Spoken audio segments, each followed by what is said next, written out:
You're listening to The Authenticity Show, where you get to eavesdrop on great conversations about health, creativity, and the quest for excellence. Your hosts are Carlos Casados and Satch Purcell. Before we get started, I'd like to remind you to subscribe to The Authenticity Show wherever you get your podcasts and find us on social media. This episode is about games. Mental games, physical games, creative games designed to open up new possibilities in your life, break you out of a stuck situation, or help you achieve whatever goals you want to achieve. Carlos and Satch draw on their extensive experience in the fields of occupational therapy, acupuncture, hypnotherapy, and NLP to give you these really cool life hacks. Very practical information in this episode, and I hope you learn as much from this conversation as I did.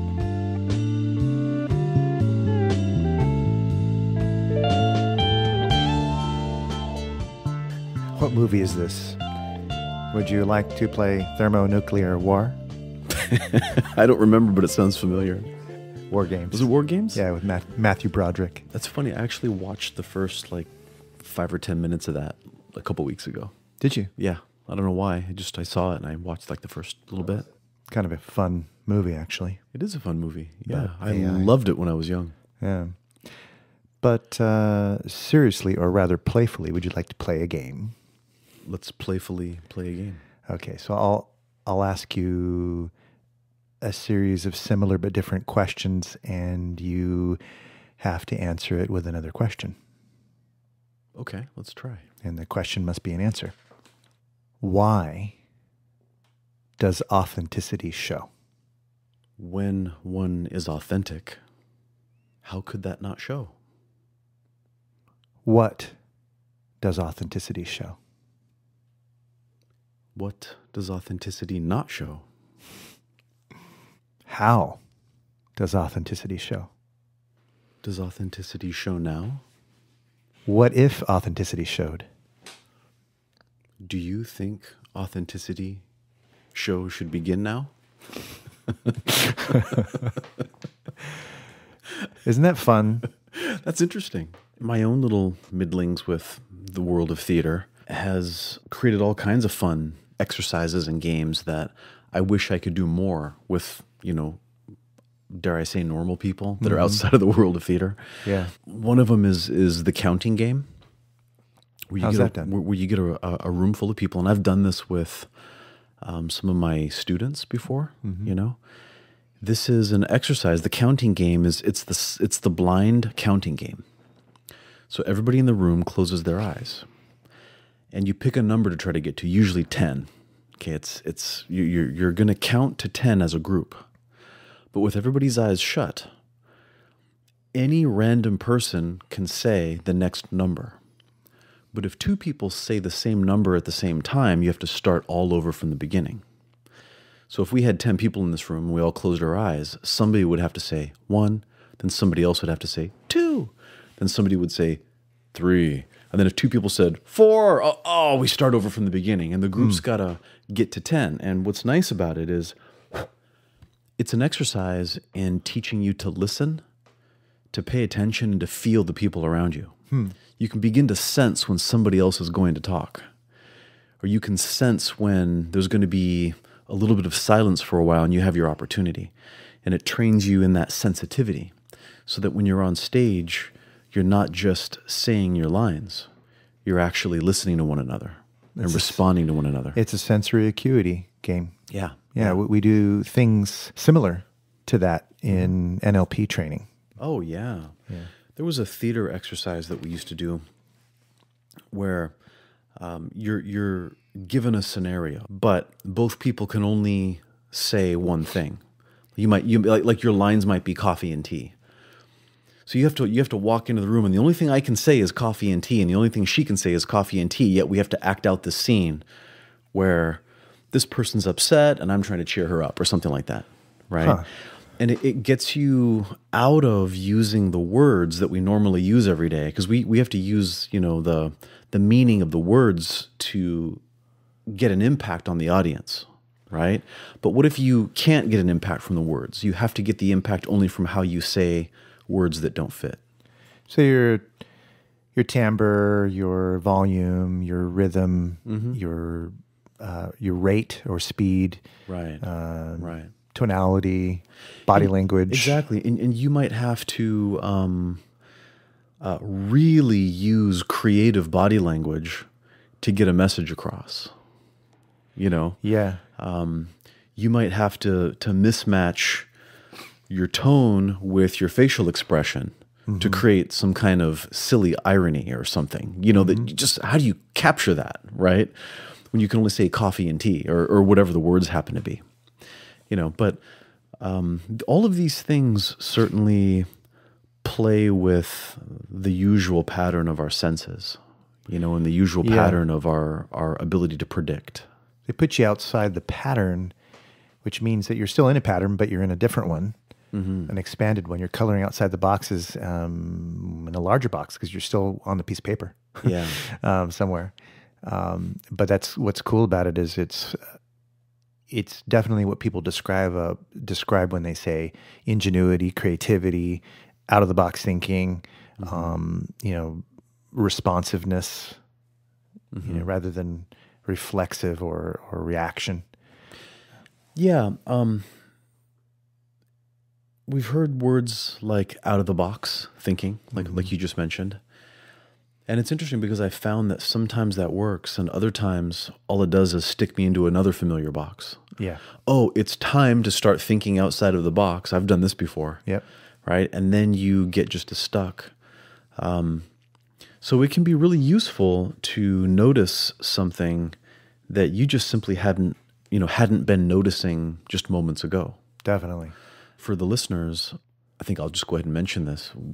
We started this recording with several minutes of silent meditation, right? And I think we all kind of wanted to get into that space of maybe noticing something new, something different, trying to see what could arise in each of us or between us before we started to record. And I certainly didn't expect we'd be talking about this. Yeah, I didn't either. But to piggyback off of what you were mentioning as another game, the last game you mentioned, when I've done coaching for public speaking and things like that, there's a game or let's say a challenge or an exercise that's done that involves a free flow of speech that is modified primarily by the background music. Okay. So let's say you recorded 5 different tracks of music, and your goal is to change your tonality significantly to match the subjective feeling that you're getting from the music. Got it. Right.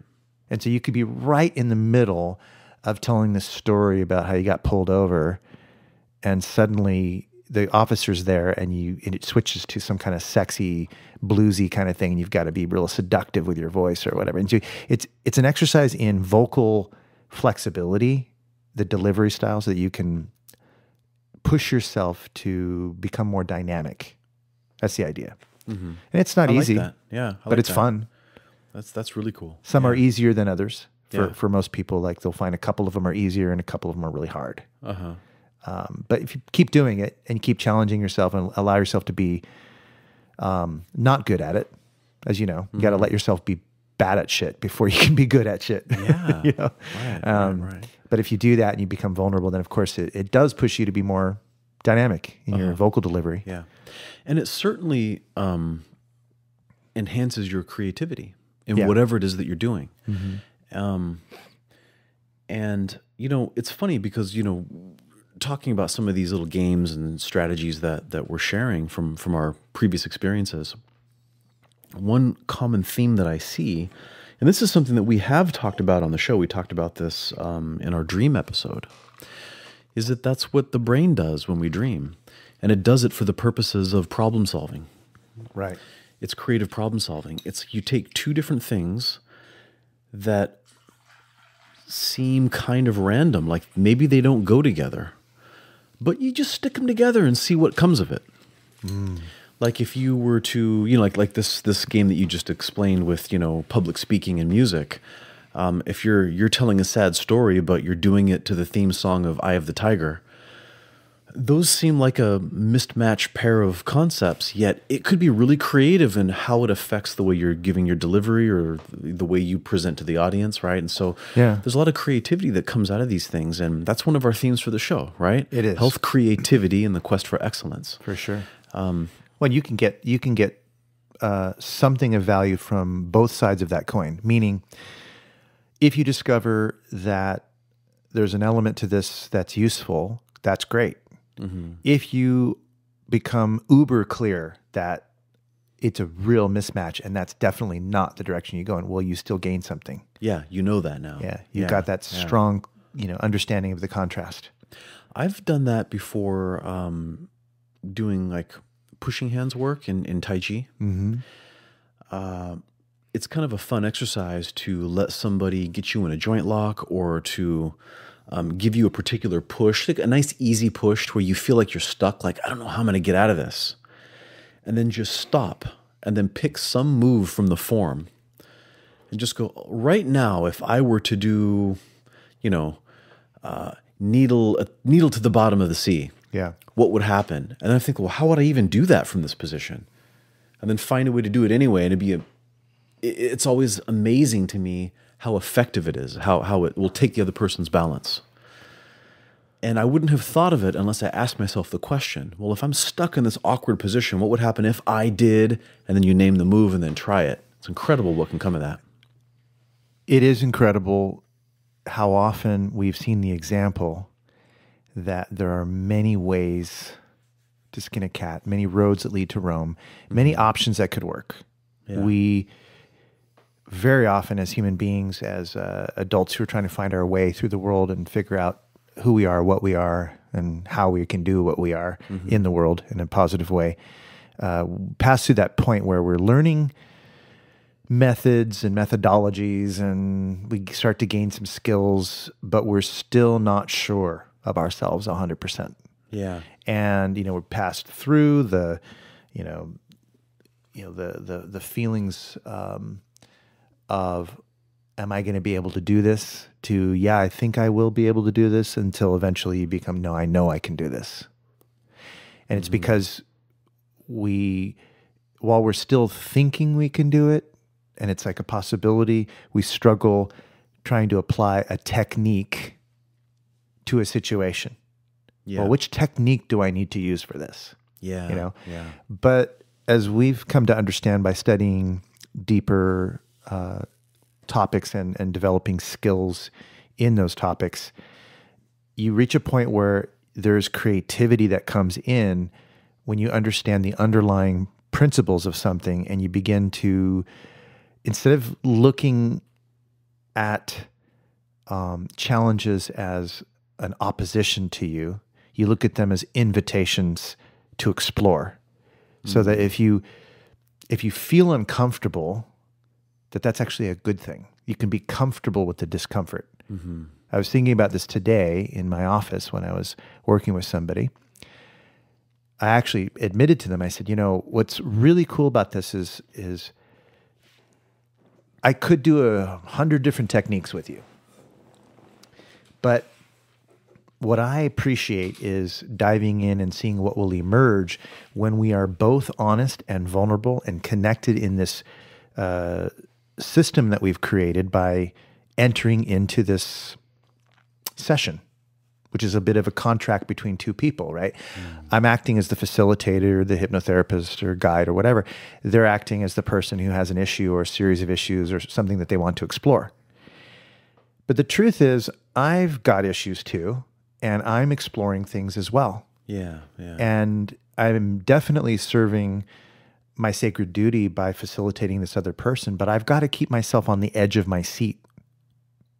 Sometimes actually on the edge of my seat, not just metaphorically, because I want my physiology to be primed and ready to jump in and embrace whatever signals I might be getting through my body, which are unconscious responses and reactions, as well as anything I might be receiving in the form of a mental picture or an inner voice, any kind of meta kinesthetic sensations or visceral senses or emotions. And I'm going to explore that. And of course, there's some knowledge and expertise in that. But there's also a genuine sense of, I don't know what the fuck is about to happen. And it's scary. Yeah. And I've learned to be very appreciative of that. To say, this is a good thing. We should both be a little scared. We should both be a little bit nervous about what's going to happen. Mm-hmm. Oh my gosh, I don't know what I'm going to do. And very often now, I'm in a situation where with a highly intelligent person with a kind of complex set of issues that on surface or face value, most people who are coaches or whatever might look at that and go, what the hell am I going to do? This doesn't fit into my book of NLP techniques. You know, like, what the hell am I supposed to do here? But because the wrong questions were asked, the structure really wasn't a deep understanding of structure. It was a surface. It was what they were consciously presenting. But what they're consciously presenting, if it's an experience that they're sharing from their head mind, they haven't gotten underneath into the actual display of whatever behavior or problem that they're working through. They're still in this detached meta description that's very generalized, perhaps. Mm-hmm. They haven't actually, gone under the water and allowed themselves to really fully submerge into the experience in front of me. And that's so important. Just like when we're playing games, we have to be fully engaged in the game. Otherwise, we're not really playing the game. It's boring. Right. But when we dive into that together, like in a session or whatever, or if we're playing a game, same thing, we're getting all of our body into it, which means it's not just a head or cerebral mental experience. It becomes, a heart experience, a gut experience. You're getting your hands dirty, so to speak. That's what I love, and I'm learning to really embrace that and celebrate the fact that it is scary not knowing, and that's a beautiful thing. That fear not knowing is what I love, because more times than not now, those things turn into profound sessions that I'm walking away from feeling excited, because instead of this robotic response, it becomes a dynamic, living response that's creative. I don't feel like I'm stuck in a box. Yeah. That's also how you avoid job burnout. Yeah. If you're in a creative profession, or even in a not so creative profession, even if you're, the receptionist, at some company, right?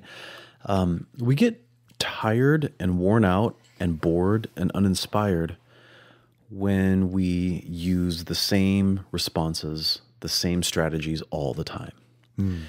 And what you're describing is knowing that you can go into a situation without a preconceived idea about which technique or which set of techniques I plan to use, and instead go in with an attitude of improvisation, and trust that the right strategies will present themselves. And if they don't, that's okay, because new strategies will present themselves. Yeah.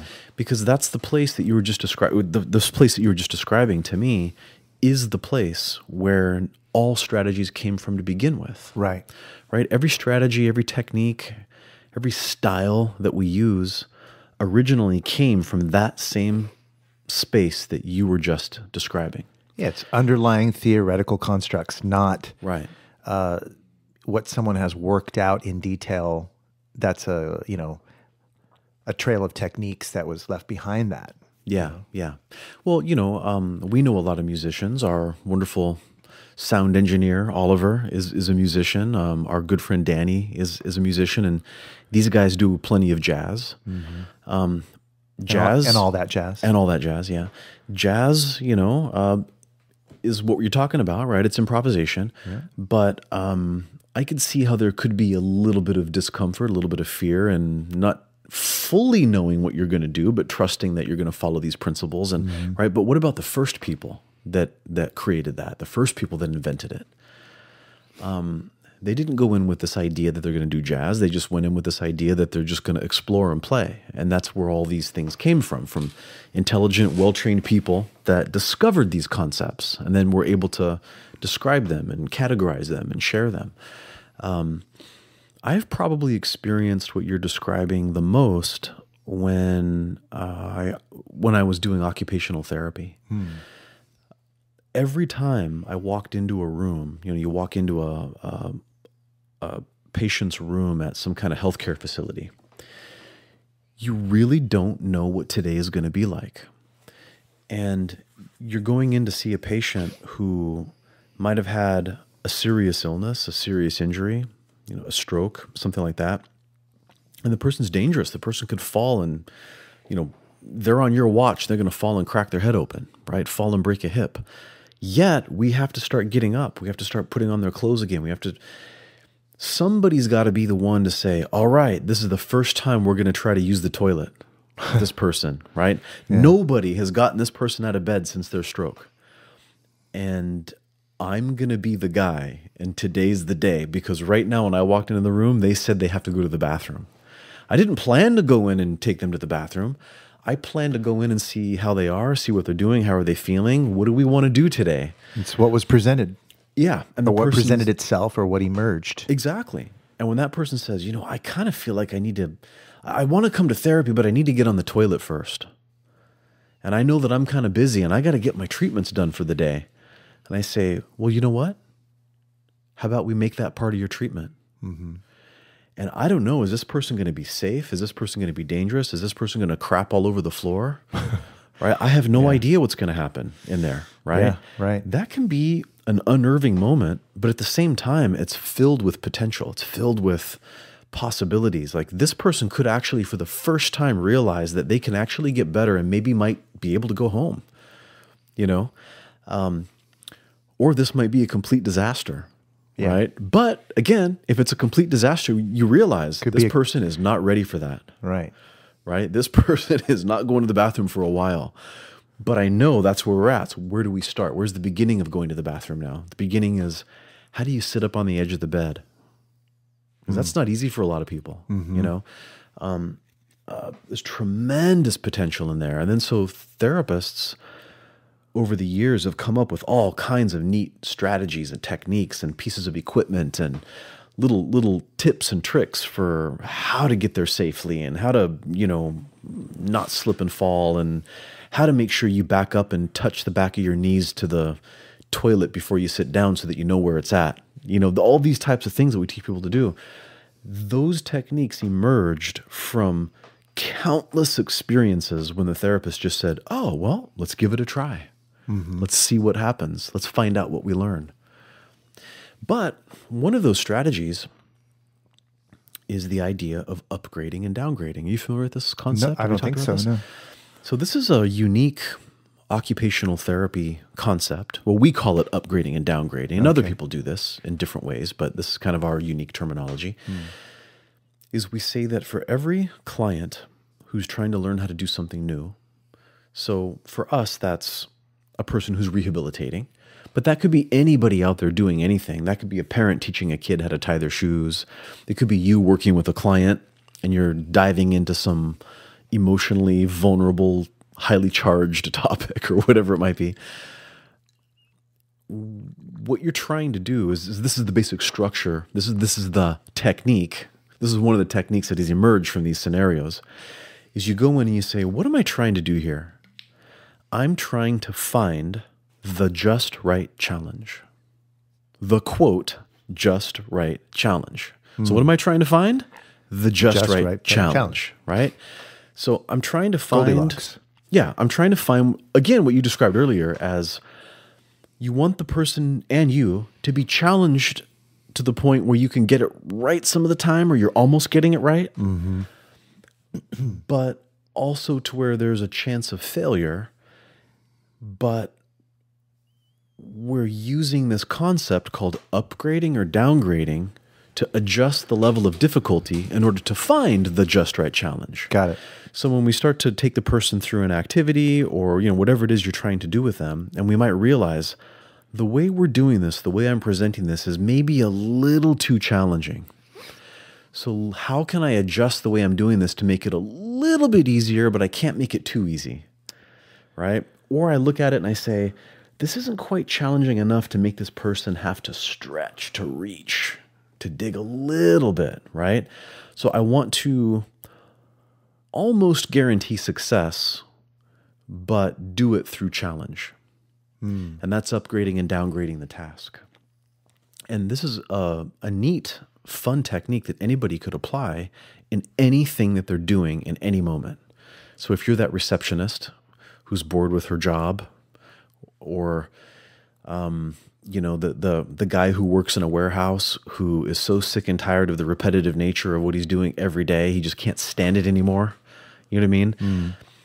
You start to ask yourself, how can I create the just right challenge in what I'm doing so that I learn something new, I get better, I work on myself. Right. But I also guarantee success, right? How can I upgrade the task a little bit? Ooh, how could I downgrade the task a little bit? You know, maybe stocking these shelves can be an exercise in fill in the blank.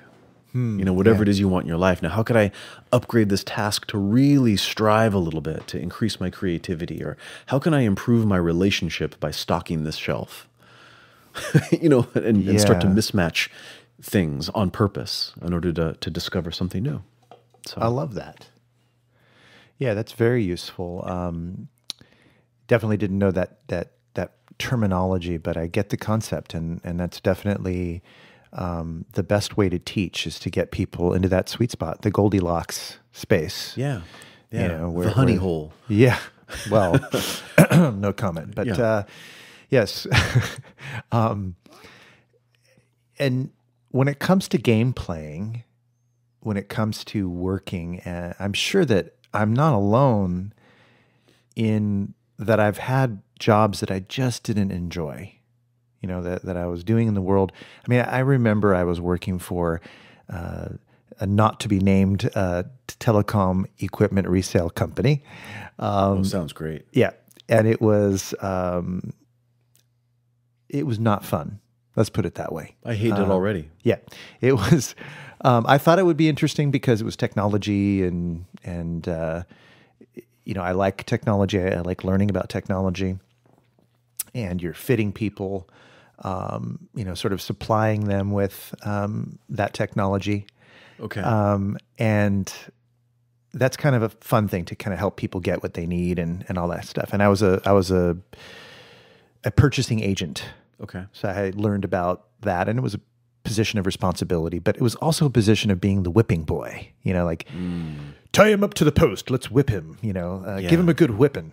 And it wasn't cool. It was a very toxic environment for me. I did not enjoy that. And so there were elements where I didn't feel supported. There were definitely elements where I felt like I was out of my element, and I didn't have the bridge that I needed to make the connections I needed inside to learn appropriately and all this kind of stuff. So there were a lot of things going on with it, the personalities and that huge conflicts. But one of the things I did is I pretended that I was a CIA agent and that I was infiltrating this company and basically doing intel, doing espionage, and it helped for me to have a very detailed imaginative experience because I needed to get through that difficult time. I was really not comfortable. Like I remember going to lunch and feeling my liver was going to explode because it was just so much repressed feelings. Yeah. But I eventually left that job. But I remember how important that was for me. Getting from point A to point B was pretending. Every time I'd put a disc in the drive or a thumb drive in the computer, it was like, oh, I was stealing files, right? Like I would pretend that I was so excited. I was putting some kind of software into the system that was going to infiltrate and help my handlers, do what they needed to do. So I just I think at the time I might have been watching Alias or something, or maybe it was a couple years after the Alias sort of stopped playing on the TV or whatever, but download the files. But it was still in my centers. head, and this whole idea that I was doing it. So games can certainly be a way of learning, but they can also be a way of enjoyment and helping you to reduce discomforts. Yeah. They are strategies for getting through things. Totally. Yeah. Well, how many cultures have learned to sing while they're doing their work? That's another way. That's a game. Getting Whistle while you work. Exactly. Get into a rhythm. I mean, there are lots of incredible, beautiful slave songs. That came from such an awful circumstance. Railroads and Yeah, but my goodness, I mean, look what beauty and creativity came from some tough situations, because they were using strategies. They were finding ways to make it more bearable, and it doesn't always have to be miserable. You might have a wonderful job that you love, but even wonderful jobs that you love can become taxing and can wear you down. Sure. Yeah. And these same types of creative ways of approaching those things can re-spark that excitement, for why you like changer. Sure can. Yeah, sure can. Yeah, no, that's wonderful.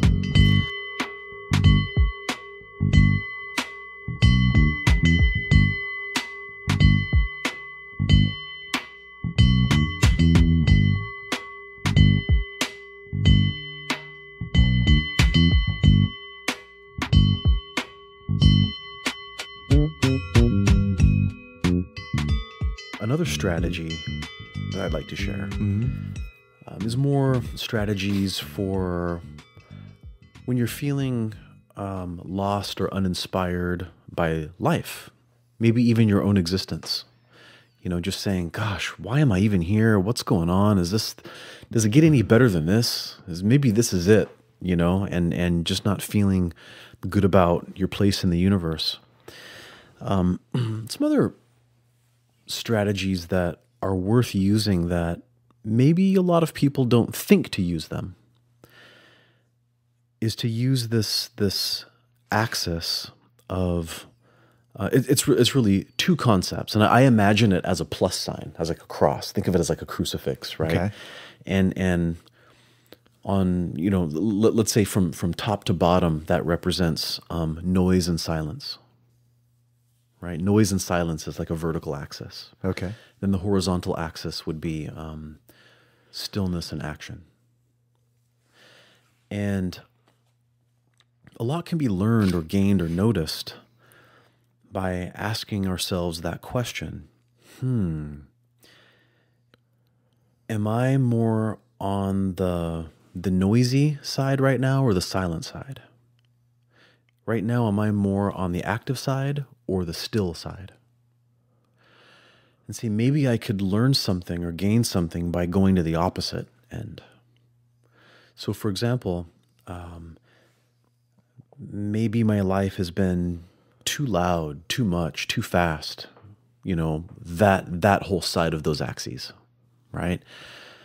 What can I gain from becoming still and becoming silent? Right? Maybe I've been exercising too much and I'm getting worn out. Maybe I've been jogging too much, doing spin class too much, right? Lifting weights too much. What exercise can I do that is still and quiet? Maybe it's time for yoga. Maybe it's time for holding postures and finding your stillness and developing endurance. So by superimposing those axes onto our life or whatever activities we've been doing, we can sometimes see that maybe I need the opposite end of that spectrum. Maybe I've been too quiet and maybe I've been too still in my professional life. What would it mean to me if I were to speed things up here? What if I just go, come on, let's get some stuff done today. I got to get this done by lunch. Boom, boom, boom, boom, boom. Start to create a pace, a rhythm, and start to speed up your work and say, what happens if I start knocking this stuff out fast? Like, what if I had a deadline? Even though I have time to get this done, what if I didn't? How might this look if I knock it out and just be done with it? So that's kind of an interesting, way of approaching our jobs, our careers, our lives, our relationships with people. So it's silence and noise, stillness and action. I like that. That gives lots of room for exploration. Yeah, it really does. Because you can apply those ideas in different ways. Yeah, and you can also match the ones that don't seem to go together. Like, can I be still yet loud? You know, or can I find stillness in my speed, in my action? Yeah. You know, or if I'm being very still, is there tremendous action in my stillness? And those things sound contradictory, but really they're not contradictory. You know, one's maybe more outer and one's more inner. And we've talked about this a little bit before. This is the whole yang within yin, yin within yang. Yeah. You know, idea. Can I be loud and fast right now, but inside I'm calm, still, and peaceful and quiet inside my mind? Yeah.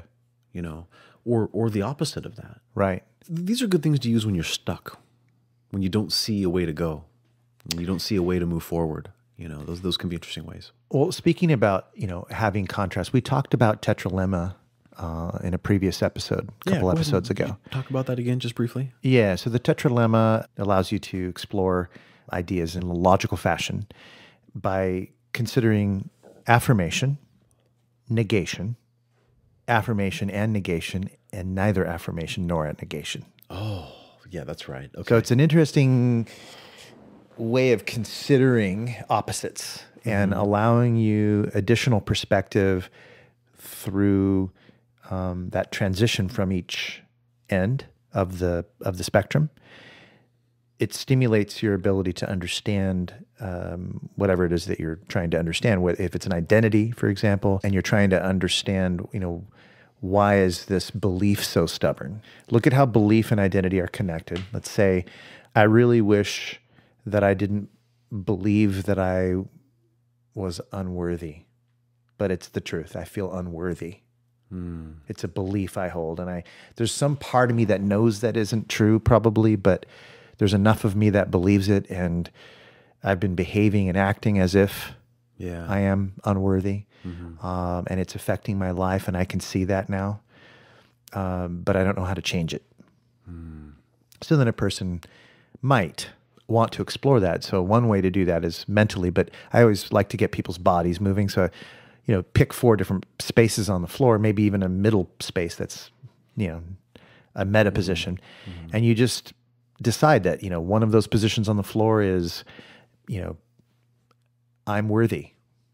One of those positions of the floor is I'm not worthy. Okay. And you explore the transition by stepping into each of those positions and exploring them as deeply as you can.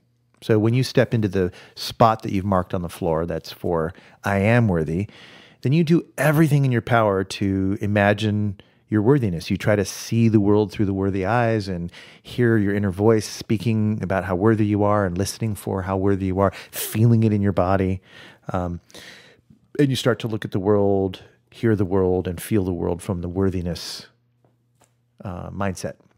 And you let that settle in until you feel that it's complete. It's gotten, you know, it's really taken up real estate inside of your mind and body. And then you do the opposite. I'm not worthy. And you look for all the ways in which you're not worthy, and you experience and step into that role and think the way a non-worthy person would think and all that kind of stuff. And you let that happen. You just let yourself experience it. Yeah, I'm loving this because it gives you permission to go ahead and try on these different hats. Yeah, rather than denying it. Give it a space, you know, acknowledging what is, right? And then you'll step into, you know, maybe I'm neither not worthy nor worthy. Yeah. And that's a strange position to be in. But if you sit there and go, well, what the fuck does that mean? You know, like it lets you step into a very different kind of a space than you're normally in. And so you wait until you really get a sense of, you know, what would that be like if I were neither worthy nor worthy? Like if there was some other option. And then, of course, there's the opposite of that, which is I'm both worthy and unworthy, which is logical as well. Yeah, totally. I mean, we can look at parts of ourselves and say that we feel that way, right? Right. And then you might even go into a meta position in between all of those things and just kind of like check in and say, what have I learned by exploring these 4 different positions? And how has this exploration caused me to look at whatever the problem was in a different way? And how does looking at it in this new way cause me to open up possibilities for action in my future? Yeah. When I'm triggered by something that would cause me to think about my worthiness. So you can, in that final position, just sort of ask yourself those things, and then your future pacing, you're actually looking at how this new territory you've carved out might look 6 months from now, 8 months from now, a year from now, 3 years from now. And then just ask that question, is this okay for me to have these new understandings? Is this acceptable that I lead my life in a new way with that understanding? And it can be really, really useful. That's great. But I kind of started on that actually because there's a series of questions that we ask sometimes in NLP, and it's, what would happen if you did? So if anybody's listening out there, you have a limiting belief, ask yourself genuinely, what will happen when you do, or what would happen if you did? Either one of those questions. Let me just pick one. We can try it. Okay, I'm just going to make something up. I could never go deep sea diving. Really? Yeah. What would happen if you did? Oh gosh, well, I would feel incredibly vulnerable, like I'm going to get eaten by some sea monster. A sea monster? Yeah. It would totally freak me out. Wow. Yeah. So what would happen if you didn't? If I didn't go deep sea diving? Yeah. Oh gosh. Well, then if I didn't go deep sea diving, well then I wouldn't have that fear that I'm going to somehow be vulnerable to some monster attack. But I guess I'd never find out what it's like down there either. Well, is this something that you think would be useful to you if you could? Well, like, is this a genuine thing that you'd like to actually maybe do, but you just don't feel like it? Like you don't feel like you could? Well, I guess I do have a certain curiosity about what it's like down there, and it could come in handy if you were in some situation not to be afraid of the ocean. All right. So take a deep breath for me. Okay. And then just let it out. So I'm going to ask you another question. Okay. What wouldn't happen if you didn't? What wouldn't happen if I didn't? Yeah. Well, I'd never find out. I'd never know what it's like down there. I'd never know if I could. And how does knowing what would happen if you did, what would happen if you didn't, what wouldn't happen if you did, and what wouldn't happen if you didn't, allow you perspective on your original belief?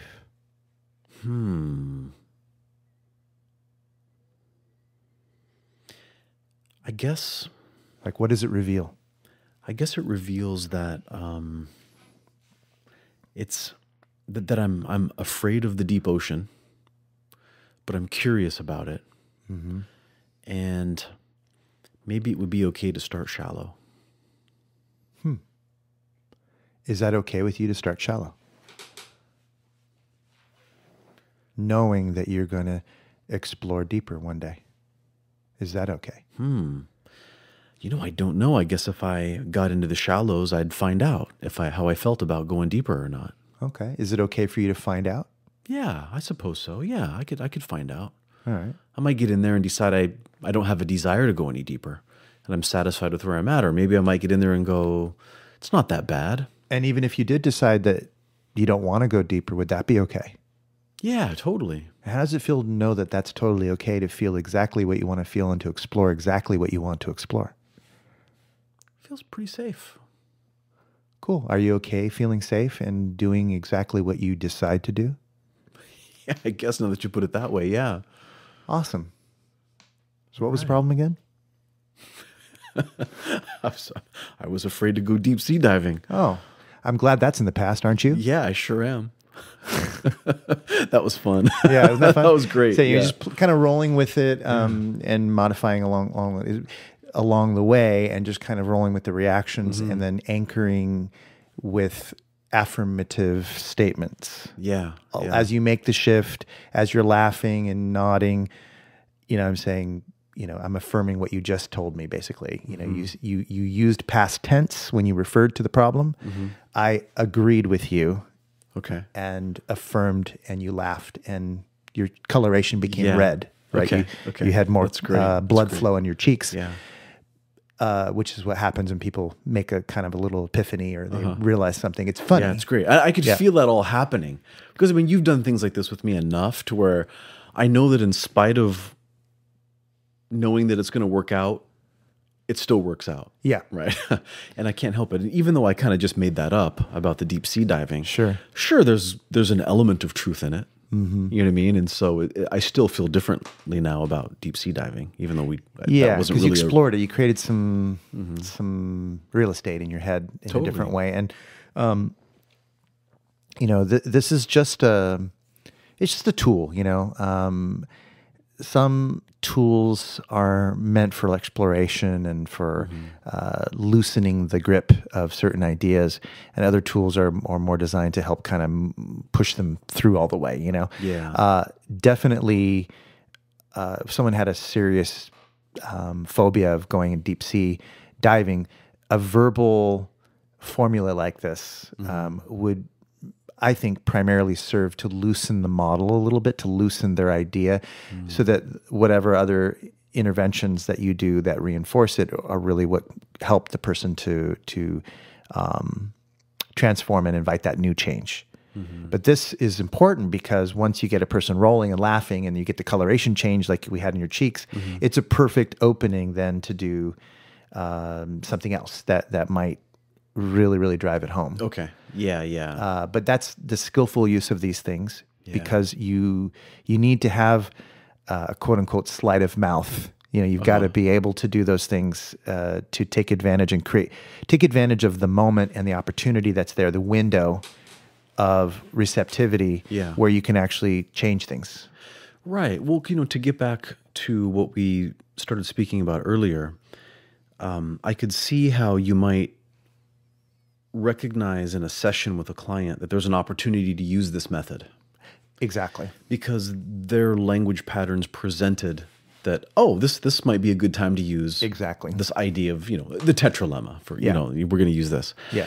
But then I could also see somebody going into the situation thinking, okay, in this next session, I'm going to use this particular technique. And therein lies the problem. Right. Because then you realize the person's not very chatty. They're not really cooperating with your questions. And then you're like, well, what am I going to do? And I'm stuck. Let me just, inflict this technique on them. Right. Let me do this magical formula. And, and that doesn't work like that. And any good martial artist knows you can't go into combat thinking, I'm going to use this joint lock because I'm going to get them to grab my wrist a certain way. It's forget it. You can't seriously hope that that's going to work consistently. It won't. Yeah, you can't. Yeah. But you can go in with an idea that you're going to explore and see what presents itself.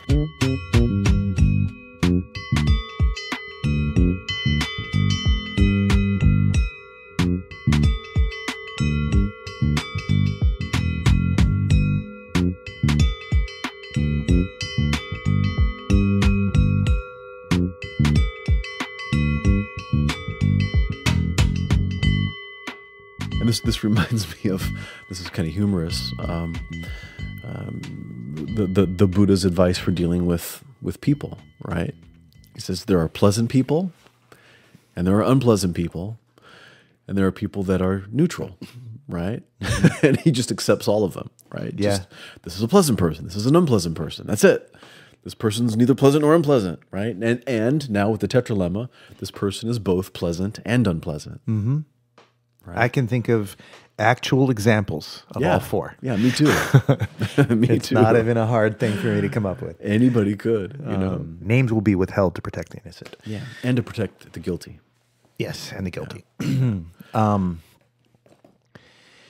Yeah, linguistic stuff. NLP has gotten a reputation for those things, but also, and I think this is a fair criticism, is that that's only dealing with things on a cognitive level, maybe some unconscious stuff too, but there's kind of a cerebral quality to that kind of linguistic convention or trick, if you will, and that's true.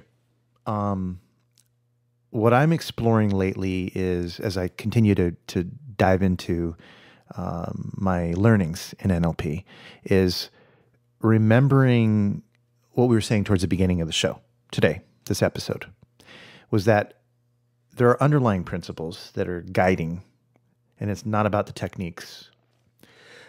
And if you understand these underlying principles, then what's next, you know? Mm-hmm. And I don't claim to know everything there is to know about NLP. There's so much I don't know still. But I've been at it long enough to know that I'm going to be continuing to do this for the rest of my life because I love it. I absolutely love it. But there are limitations to looking at change work and human psychology in just a kind of cerebral way. Oh, yeah. I know from my experience that there's more to it than that. And so what I admire is when I see folks in my field who are actually exploring, you know, heart and gut, you know, and physicality, and allowing that to be very much a part of the process. Because you could be forgiven for thinking that NLP is just a bunch of mental tricks and things like that. It's not true, but you'd be forgiven for thinking that at first glance because there's a lot of people that just do, you know, the language patterns and they memorize the terms for every linguistic convention and they're just in their heads the whole time, and they're difficult to talk with. I've used the phrase meta monster. You know, there are people who are very controlling, and you know, it's an uncomfortable experience. And then there are people who you might never know that they did NLP. They're just really freaking slick and good at it, and you just feel so good talking with them because they have woven this pattern of understanding into who they are, and they're living it.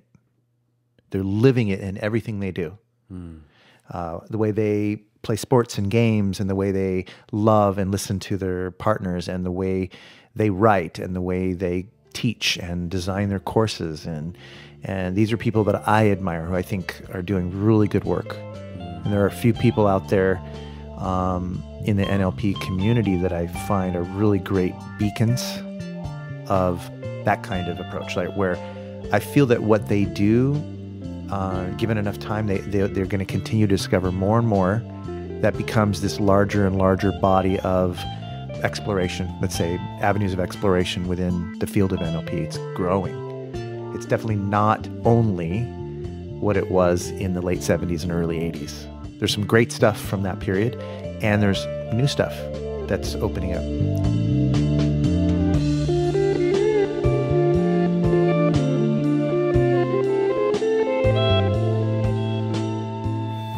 You've been listening to The Authenticity Show with your hosts, Carlos Casados and Satch Purcell. My name is Oliver Althoen. I produce this show. I also wrote our theme music, which you're listening to right now. Please remember to subscribe to The Authenticity Show wherever you get your podcasts. Find us on social media and check out our website at authenticityshow.com. Thanks for listening and have an authentic day.